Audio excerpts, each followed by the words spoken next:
Hey guys, welcome to another video. Today is a very different kind of video that we're doing because it's kind of, well, it is a podcast. And although this is my YouTube channel, I'm actually a guest on a podcast with two people that I've gotten to know from the local gym. It's an amazing gym. It's called Body Fit.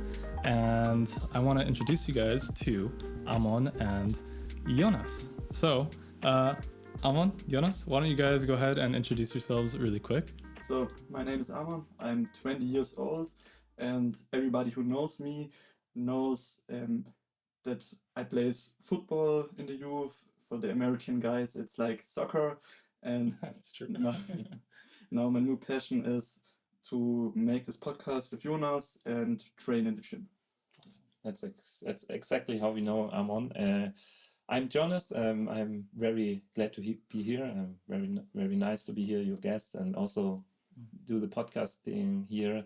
I'm trainer also personal trainer or nutrition coach, and I do a lot of group fitness also. So a variety of different kind of fitness stuff, and also I play cello a little bit, and so I do CrossFit style training for myself, and I love to be in training mode and in also eating good stuff.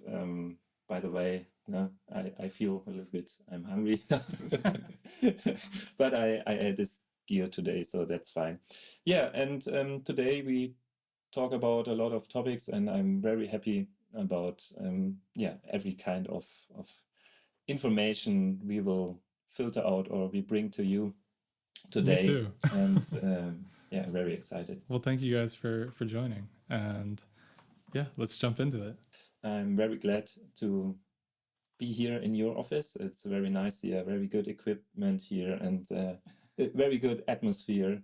And I already saw that we can do pull-ups on your stairs. That's true. Thank you. I didn't even realize that when I moved in here a year ago now, but I will definitely. Eye of the trainer. Not eye of tiger, but I have the personal trainer. Exactly. You have to sing. You have to sing it because I think copyright wouldn't let us actually use the sound. So you guys know the song we're talking about, though. My first question is, what do you think about e-bikes? Oh, wow. Here we go, right into the thick of it. First of all, thank you guys for inviting me onto the podcast, because it's something that I probably wasn't going to do for a while. And, because we're working together already at the gym, it's like you guys are constantly helping me with all the different training tips that I need at the gym, which I'm super grateful for, by the way. Thank you. But like to be in a space where we can freely talk about all these different things, I think is really cool. So I wanted to thank you guys again for the opportunity. It's a good honor for us. Maybe at the beginning for our German listeners, Mitch is we know Mitch for content creating and for his cycling stuff. Wir können das vielleicht auch auf Deutsch machen, dass die deutsche Community kann alles auch verstanden, vielleicht. Klar, gerne. Dann nehmen wir die deutschen Leute mal kurz mit. Sorry for the English guys. Also Mitch macht auf Instagram viel Content, gerade Richtung Fahrradfahren, nimmt euch da mit, und da dürft ihr auch gerne mal reinschauen. Wir verlinken gerne deine Seite, dein YouTube, Instagram unten, und yeah, tell us a few things about you. Yeah, so we'll get to the e-bike thing. It was mentioned at the opener, but we can do it after that then. Yeah, I mean, in short, I do a lot on Instagram and on social media. I am originally from Los Angeles, California. I moved to Germany 5 years ago now, which is crazy.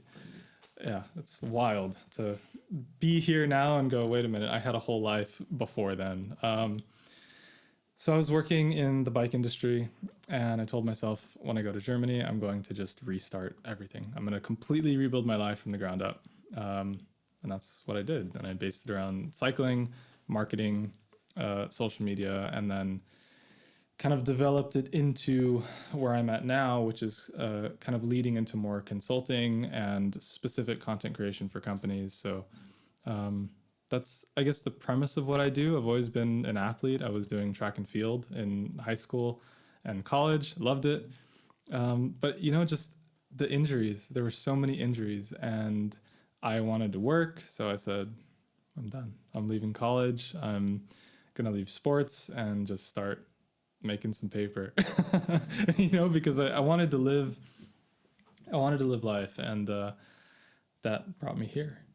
Yes. What was your first contact with cycling after the track and field career? It was actually when I was about 14. So I started doing fixed gear cycling, fixed gear freestyle. So basically like BMX, but just on a fixed gear. Did it for years, had tons of fun, saw, people doing it all over the world. And like, to me, that was super, super interesting. Okay. And that kind of led or that moved into my college days, high school and college days. But I just couldn't do it anymore because I was doing college sports.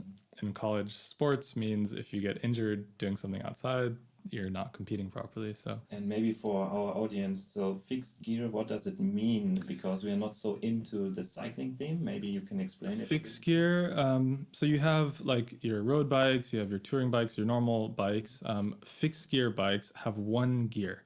So you have one chainring on the front and then one smaller chainring on the back. And the fixed part of it means that when you pedal forwards, you go forwards.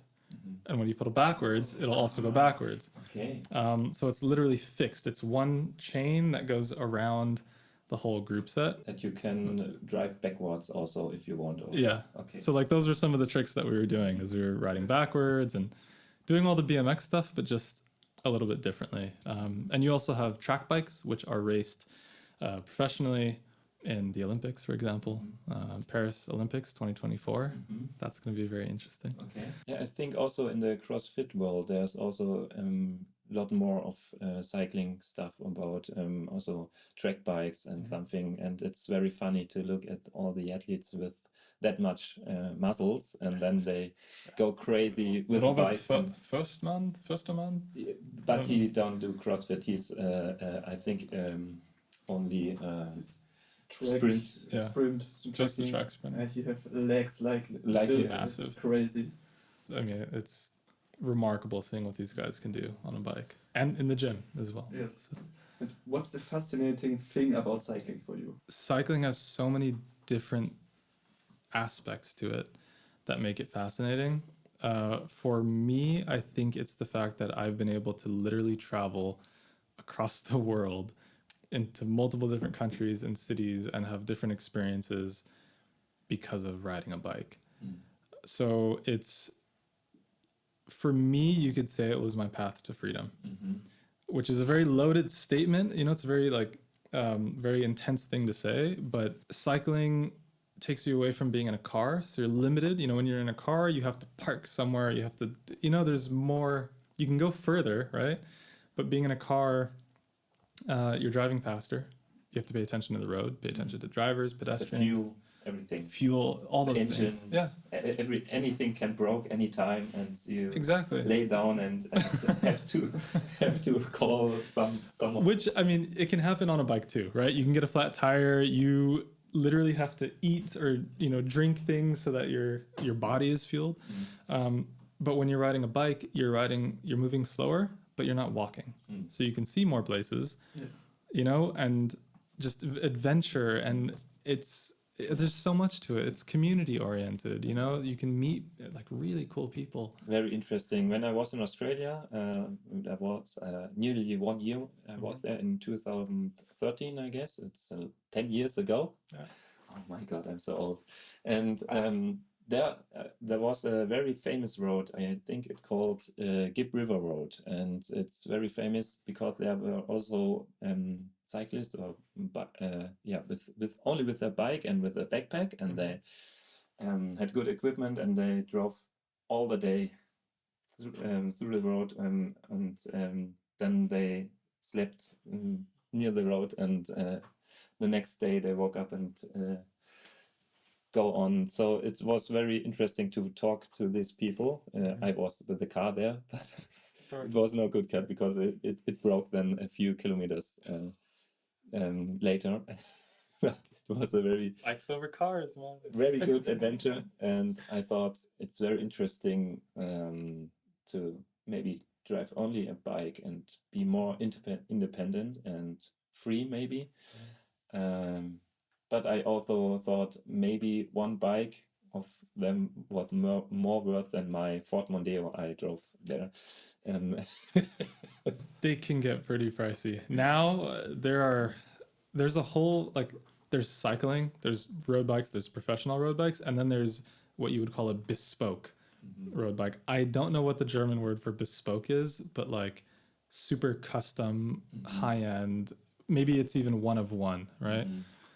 And these bikes will easily go into 20,000, 25,000 for a bike. For a bike, a bicycle. But You know? let's step back. So what was the first impression where you meet the bike or the bike meets you? What was the situation? Maybe you were 5 years old or something. So I grew up in Venice Beach, in particular from LA, and I used to ride to the beach all the time with my dad, and it was on a bike, and we would just go ride up and down the boardwalk, and that, you know, those moments, those memories are just so deeply ingrained in me from childhood, and that led to like when the fixed gear craze was happening, and my God, when was that? 2009, 10, 11, 12, you know, these are my high school days. I'm kind of giving myself away now, how old I am, but, you know, that's when I kind of changed into this fixed gear lifestyle. I left it, went to college, and then I went through a very, very, very dark period of my life. And this was like, you know, those moments that define you, and not define you because of how dark that place was or those moments were, but because of what you did to get out of it, right? And, you know, these are those moments that really help you define your character. And a buddy of mine was working at a bike shop, and he goes, "Hey, you got to try mountain biking." Okay. So I rented this piece of crap mountain bike. I mean, it was so bad. And the guys on the beach said, "You can ride this up and down the boardwalk, but you cannot use this in the mountains and get it dirty and use it for mountain biking," which is exactly what we went and did. We took the bikes up to the mountains and we went mountain biking, and I almost threw up my entire lungs, but I had so much fun. I enjoyed it so much that a week later I bought a new mountain bike, started working at the bike shop, you know, I think it was like a month later. Yeah, from there, it just, the bike shop life brought me deeper into the cycling culture. And then I was introduced to road bikes, and that was it. That was history. Okay. I went, I can ride fast. I can ride far. I can climb mountains. I can descend mountains. I can meet up with people and do group rides with them. I can even do some tricks if I want to on a road bike, although it's a little bit more difficult. Okay. But the road bike is the main part. After the fixed gear bike, you felt in love with the road bike, I guess. That was all I rode. Okay. Yeah. Nice. I mean, I commuted a lot on my track bike to and from work because it was very short distance, you know, but it got to a point where I was working I think I started work at 10 in the morning, and I knew that if I got up a little bit earlier, I could do a 2-hour ride, come back, shower, and I lived 5 minutes from my job. So I would just boom, boom, boom, hurry, do my ride, come back, rinse off, and then sprint to work. I'd get there sweating, so it's like the shower didn't even matter because I was already drenched again. But I fell in love with it. It was just such an engaging experience. So you decided to come to Germany one day. Why this decision? Why did I come to Germany? It wasn't for bikes. It was kind of that decision of, do I stay in the States and do the same thing I've been doing my whole life and do the same thing everybody does? They go to school here, then they go to school here, then they do this, and then they stay in their town, and then they don't do anything. And for me, it was like, I have international parents. So my mom is from Jamaica. My dad is American, but more like European American. And so I thought, this is my opportunity to leave. And not many people do this. And it's really scary. And I was crapping my pants, you know, like thinking, what the heck am I going to do? one-way ticket, sold everything, sold all my belongings, sold my track bike, sold, like all of these things that I held so dear. But I wanted to see what was going to happen and move forward with that. I fortunately am in a much better relationship now and very happy with, what we've built together. And now we're in a very small town, Heidenheim, which is different to Berlin, where I was for 4 years or so. But it's just been an incredible journey to get here now, 5 years later, just from like, let's see what happens. Let's see where this goes. At which point do you start with your content? Also we have cycling in your life, but at which time you consider to film the whole stuff and put it on Instagram, for example? Pretty much right when I got here. So I was already posting things on Instagram before I left. And actually, that's funny. I didn't realize this. I think the first experience that I had getting into this world of social media and cycling is I was riding a Bianchi bicycle at the time. And a guy came in. He had a nice camera. He took a picture of me wearing a Bianchi hat, and then the Bianchi USA account, reposted it on their Instagram. And I was like, what? Like, that's this was huge. I was just a guy in a bike shop riding this bike, and I didn't think that I could be published on such a prestigious, like one of the big names in cycling on one of their accounts. And suddenly it was just like all the doors opened. I had seen it before in the fixed gear culture and like watching, all these cool edgy documentaries that like think of a skate film, right? These really cool skate documentaries, but about fixed gear cycling. Okay. So that was kind of my influence. And then, getting older into my early 20s, that's when I went, people are doing this a lot. People are taking really nice pictures. And so I started posting a little bit more. But it was just to friends, really. It was just sharing my story and talking about my cycling journey. So when I got to Germany, it was totally different. I mean, it was my whole American audience was like, what are you doing? What's going on? What is this like? We came in October. So, of course, October, it's starting to get a little bit colder. Mm-hmm. I'm from Los Angeles. I'm from sun and palm trees and beaches and, mountains in the winter if you want to go snowboarding. This was not a culture shock yet for me, but it turned into one very quickly because the weather was fine. I ended up in Berlin for a few weeks just to kind of explore.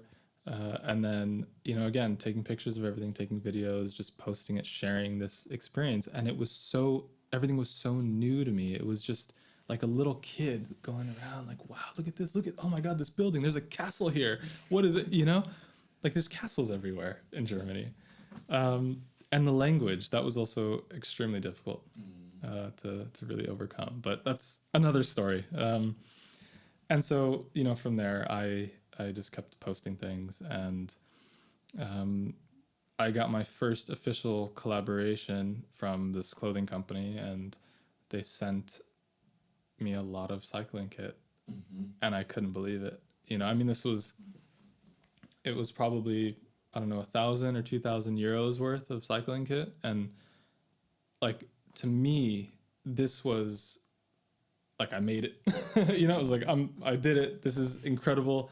How is this happening? And I was just this small 1,000, 2,000 follower, account, some guy from LA living in Germany now. And I just kept going with it.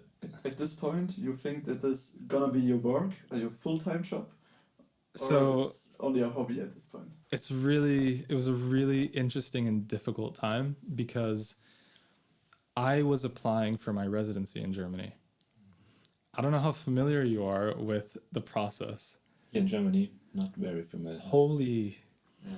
But I think in America it's also not very easy. It's not easy at all in the US. Australia too. Australia, yeah, it was work and travel, so it was not too... Right. Residency is tough, especially when the Ausländerbehörde, or the immigration office, loses your documents. Oh. Loses your documents. It's crazy. Okay. And at the time, the town that I was in had never, and I kid you not, they had never done a Freiberuf, a freelancer permit. So I was the first person they had ever tried to do this process for. And I'm sitting there going, guys, I'm trying to live here and you guys don't even know what to do, you know? And this was this was my first experience with moving here and with Germany and trying to build my life. And so the point of that is that I couldn't work. And so as time moved on, I couldn't work. So I was burning through money. And what kind of work did you want to? I wanted to work in marketing, although I hadn't done it before. I was trying to find opportunities for me to, fit into some company somewhere. It didn't really matter what it was, although I wanted it to be cycling. I just wanted to switch fields because working at a bike shop is cool and all, but you hit the ceiling very quickly. In the process, I thought, if I start a blog, if I start writing articles, and I have my Instagram, maybe a YouTube channel, I could try to do this blogger, Instagram, influencer thing and just build it. So at this point, you start with your homepage, for example. Can you tell us a little bit about this process? Everybody, left and right is going, WordPress. WordPress is the best thing to use and it's free and you can get started here and do all these things. But I was seeing everybody using Squarespace with these beautifully designed websites. So this is not an ad, by the way. This is not an ad for Squarespace. I just happened to use Squarespace because I like the design of it. And I built my first website and it looked awesome. And everybody was like, wow, how did you, look at what you're doing here. That's great. I'm like, haha, yeah, didn't really do much. Just put some pictures in here, put some text here. But for me, it was about kind of emulating, so like modeling my design after what I liked already. The website was like a reflection of what I wanted to do and what I was intentionally putting out into the world. So it wasn't fully happening yet, but it was the foundation for it was there. I think we are on a similar stadium with the website that we pick up some screenshots from other websites and just have a look. Okay, that looks nice. So just try to implement this part here and that part there, and that's very interesting process. But it's also very, you have to put in a lot of work and a lot of know-how, I guess. So that's not very easy for us, but very nice to hear your process. Really quick before we jump over, I just want to say, like, YouTube is your friend. YouTube is your best friend. I tell people all the time that, like, I have a lot of people reach out to me, up to today, asking about what gear I use or how does this work? How does that work? Or talking to you guys, like, what different things can we do to improve this aspect of whatever content, right? YouTube has every single answer you could possibly search for. Yes. There's also one video we saw, and that video taught us what we have to do. So yeah. YouTube was also our best friend when it comes to things like recording, homepage, and all this stuff. YouTube is very great about this. We already speak a little bit about sport, about cycling. Which part is strength training at this point for you? Like, what role does strength training play in my life now? It plays a very important role now for me.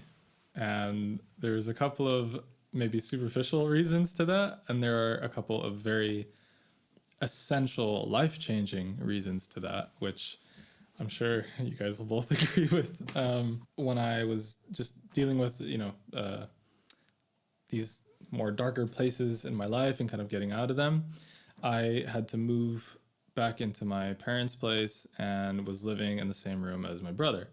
So I was 21, 22, and I had, left the house. I was living on my own with a best friend, and then had to move right back in again and share a room with my brother.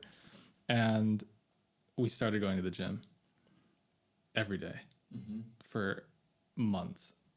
And I went from like scrawny little skinny dude to like cut, and it blew my mind. I was like, how this took 3 months of just, consistency, but 3 months, right? Fueling, supplements, I wasn't doping or anything, no steroids or anything like that, but just, the right fuels, different, creatine, and I don't know, list goes on of what we were taking at the time, but it gave me a whole new insight into the gym life, and the looks were great, but I felt so good. Like my body felt good. Like walking felt stable. You know what I mean, right? When you go from like this state of you're just kind of walking, and then suddenly you have core stability and leg strength, and then walking, just you feel planted, you feel more grounded. And so that was kind of an influence into me going back into the gym years later now, because as a cyclist, you are almost exclusively focused on your legs and kind of on your core. In particular, as a road cyclist as well, you're hunched over, right? And so your back is doing this, which means you need to have a good core stability. You need to have good back stability. Our arms are out, forward in front of us. And so, our chest gets caved in. So you have to open everything back up again. There's so many negative things about cycling that you need to combat if you don't want to have long-term negative effects. Yeah. So the gym was my opportunity to strengthen all the different aspects of my legs that were going to contribute to my cycling, to being a stronger rider, to being a better sprinter. I don't compete or anything, but we, whenever you're on a group ride, we're always racing to different town signs, and just sprinting is fun. Sprinting is enjoyable. And coming from being a track runner, it's the same principle. And, I was watching a podcast the other day, and they were talking about how once you hit, 30 years old or something like that, you have this super high chance that you're never going to sprint again. And it hit me like really hard, because I'm a runner. That's where I came from. And every time I get on a bike, I do a sprint just for fun, because it's like, it's so enjoyable and you feel the activation in your muscles. And so all of the gym was to help improve my cycling. But the other side to it was, when you are just focused on riding a bike, you forget that you have to take care of your neck, that you need to, increase the strength in your back so that you can, stand up a little bit straighter. I work at a desk. I work on my computer, on my phone, on an iPad. Like, I'm constantly hunched over doing something on technology. And riding a road bike doesn't help with that at all. That's not the opposite, exactly. It's the same position, but worse. And so this was my way to improve my posture, improve my overall strength, but also like visually, just to start filling in my shirts a little bit more, because like normal shirts just weren't fitting the way I wanted them to. And I wanted like a different look, like literally just a different look personally. I'm very happy with my girlfriend. I'm not trying to impress anybody.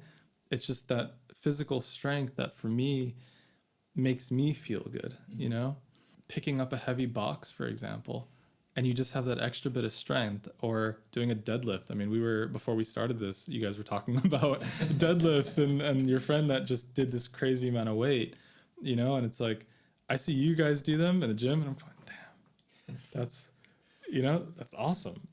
And I also think about what it means to have that much strength in your glutes, right? Glutes and lower back. And also core stability. And core.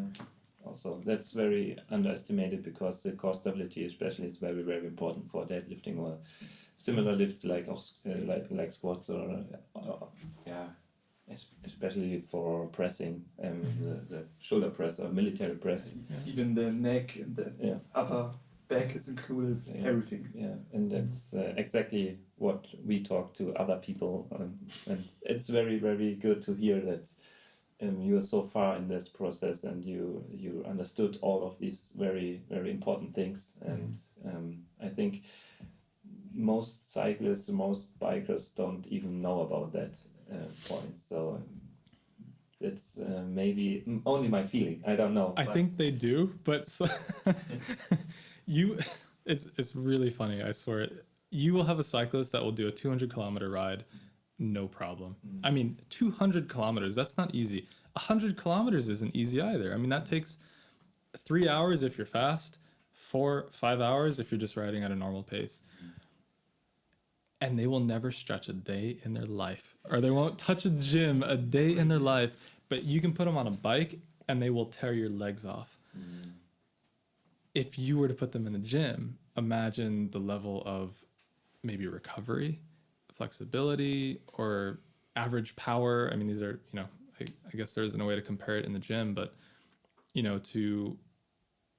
if your power is 250 watts, for example, you can push this amount of power out for a certain period of time. I guess it would be like having, I don't know, using a 25 kilo dumbbell, and you can do 5 reps one day, and then as your power goes up, you can do 10 reps or 15 reps, right? Sure. So because you mentioned the hip flexors and because of how they get shortened.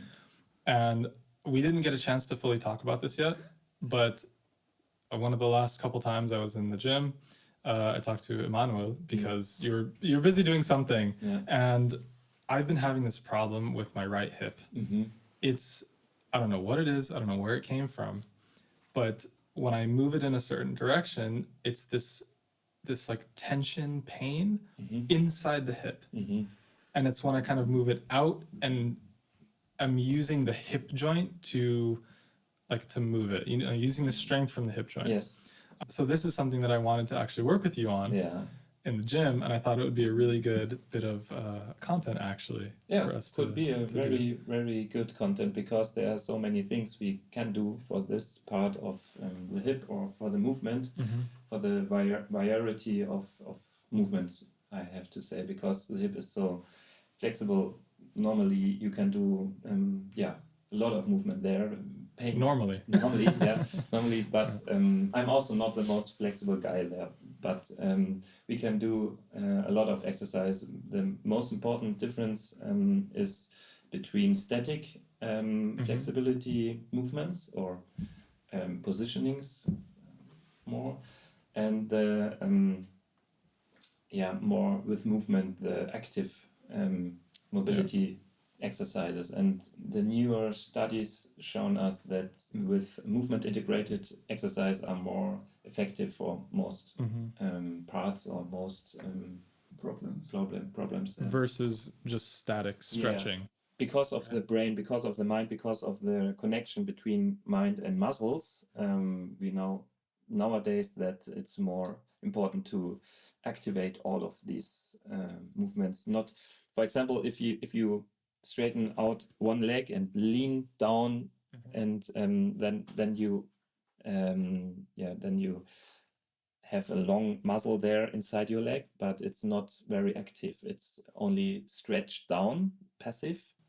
And if you raise your leg as high as you can sideways, and it's not very comfortable, then you activate all of the important muscles to make this movement possible, and then you have more good effects and good injury prevention. If you train the end positioning of your hip joint active in every possible way, then you don't get injured so quick. So that's the difference between passive and active stretching or mobilization. I think we have a lot to work on in the gym. And in the squat, there are so many movements in one exercise. We can see at which point you are weak, or at which point exactly we have to work on. And that's another great thing about the squat or the deadlift. So you guys were testing me then? For example. For example. But really though, we can let you make a squat, and then we can see, okay, where is the weakness at this point. So for example, going back to the question about what exercises I like or what I enjoy doing to help, I kind of like the squat, but lately I have been doing the hack squat Hack squat, yeah, the machine. to build up the strength a little bit. Hackenschmidt. Hackenschmidt? It's the hack squat is right in English, but it's Mr. Hackenschmidt. He designed the machine in 1910 or something. And crazy guy. If you look at the picture at him, for over 100 years, he's like a machine. Okay, I think we're gonna throw up a picture of him. We're gonna find this later on, and then I'll throw a picture up here. You know, I can't have my legs kind of parallel and go down in the squat. Also, because my ankles don't have that flexibility to even be able to go back like that. My ankles just won't do it in that position, so they have to be wider. So is that really just something that you just work on? You just do it more and more and more, or is that kind of your body type? Very good question. So we have to see that every person can make a different squat, and that's all right. So because there are different kind of length with the leg or with the anatomic physique from each person is very different, and that's okay.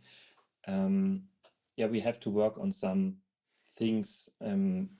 It depends on how it looks. So sometimes a wider stance is all right, but sometimes we can see, okay, if we increase the ankle mobility a little bit, the hip has less work to do, or the back, and you can hold your upper body a little bit more upright, and then you can increase the weight, for example, a little bit more if there would be some weakness, for example. So we have to look about the whole concept of the squat, and then we pick some narrow points or some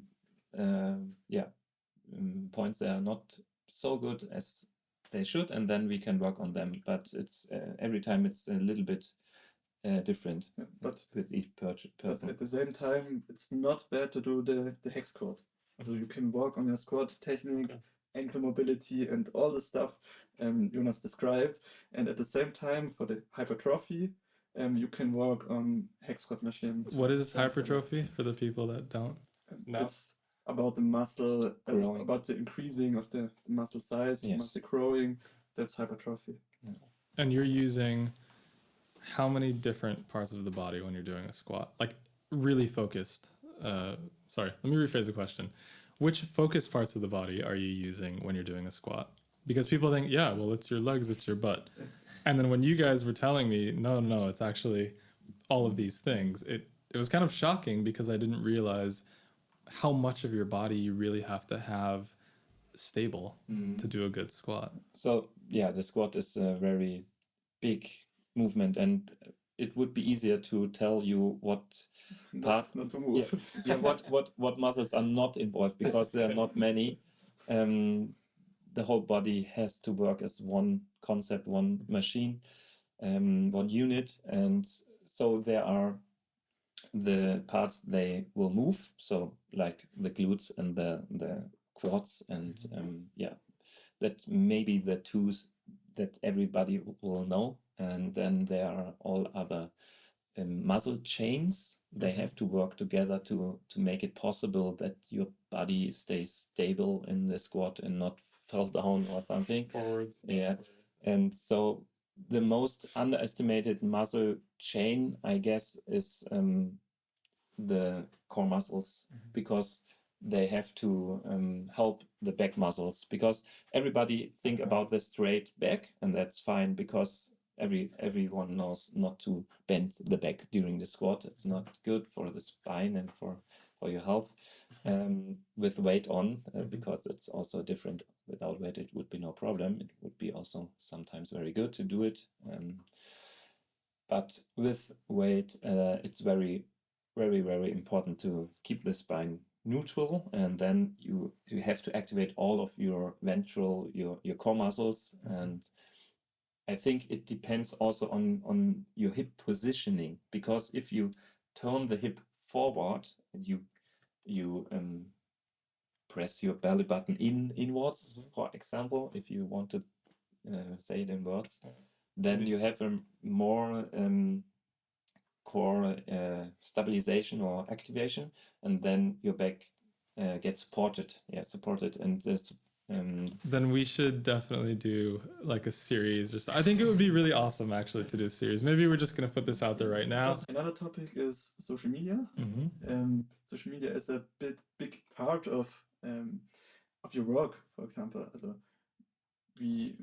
maybe you can give us a little bit introduction how your social media works look like. So I am what you would call an influencer as well. I have a couple followers on Instagram, and I was able to, tell my story as a cyclist and as a Black cyclist from the US in Germany. So, there are a lot of different aspects of what I do, right? And within that, I started to tell the story through better content creation. So I bought a camera, a Sony A6400, which is what you guys are being filmed on right now with, and then worked on, taking better pictures, telling better stories. And that started to separate me from a lot of the people in the community because my pictures are really good. And like really that just came from having a nice camera, versus using a phone, right? That's a huge difference. I think at this point, it helps that you have the marketing background. I didn't at the time. Okay, at that time, not okay. Yeah, this was all being developed in the process. Okay. It was just a natural progression because, when you learn to manage your own account, then at some point you're watching all these brands and you're going, okay, I have to plan this out, I have to plan that out. Well, maybe I can do this for a company. And then you learn how to manage a social media account. And so then I got a client, and then next thing you know, you're taking pictures and creating content for that company. So you're doing a balance of becoming a social media manager. So now you're in marketing, right? And you're writing blog articles. So now you're a copywriter. And then you're creating content. So now you're a photographer. And then you're creating little videos. Now you're a videographer. I mean, suddenly you're now wearing 4, 5, 6 different hats, and you realize you're a one-man production studio. And you're going, how did I get here? It's just learning by doing at this point. Exactly. 100%. And, so from there I just went deeper and deeper and deeper. And that led to tons of different partnerships and collaborations within the cycling industry. Without going over, some of the companies before, I was fortunate to work with awesome companies in the cycling space and, tell really cool and fun stories and travel as well because of it. And that was, something that I always wanted to do. So I was able to turn that passion of cycling and travel into my work. Thank you for the conversation. I think it was a nice podcast, and I hope very fluently to hear. And sorry for the English guys to follow our English and sometimes. Auch an unsere deutschen Zuhörer. Also ich hoffe, ihr seid alle dran geblieben. It was a pleasure to have you in our podcast and also to be guest in your channel. Likewise, vice versa. Yeah. And it was very, very pleasure. Yeah, it was a good learning session for us. Thank you guys for coming. Thank you guys for having me. I really appreciated the time. It was really cool to talk about, all the different things that we try to talk about in the gym, but I'm normally working out and you guys are trying to help all the other people. But I really think that we have a lot to unfold, in future conversations as well. And I can definitely see us doing maybe even more of this. Maybe here, maybe not, maybe at the gym doing some content. There's so many different things that we can really explore here. So thank you guys for coming. Thank you for being here. It was a pleasure for us to be here and that you having us as your guests, and it was very helpful for us to learn some things about content creation, and it's very interesting to sit here in between of all these cameras and lights, camera. And one thing, it was a challenge for me personally to do it in English, but thank you for that as well. I do appreciate it. Very nice step, and it was very fun and nice. And I wonder how many people listen both episodes, the YouTube one from you and the Spotify or Apple Podcast version from us. These are the real fans that go through the full version and through the video version. And, with that, I also want to direct you guys to the viewers watching right now. Please go subscribe or follow VisChange on Spotify and Apple Podcasts, as well. You'll be able to find the full link to the episode because this is the shortened version for YouTube. I didn't want to bore you guys with all the amazing details, actually. We talked about so much. So please hit the link below. Go listen to the full version. It is in English, so you will be able to follow all of it. And again, thank you guys for watching. I appreciate it. Give this a thumbs up if you enjoyed the content. Subscribe below, and see you guys in the next one. Ciao.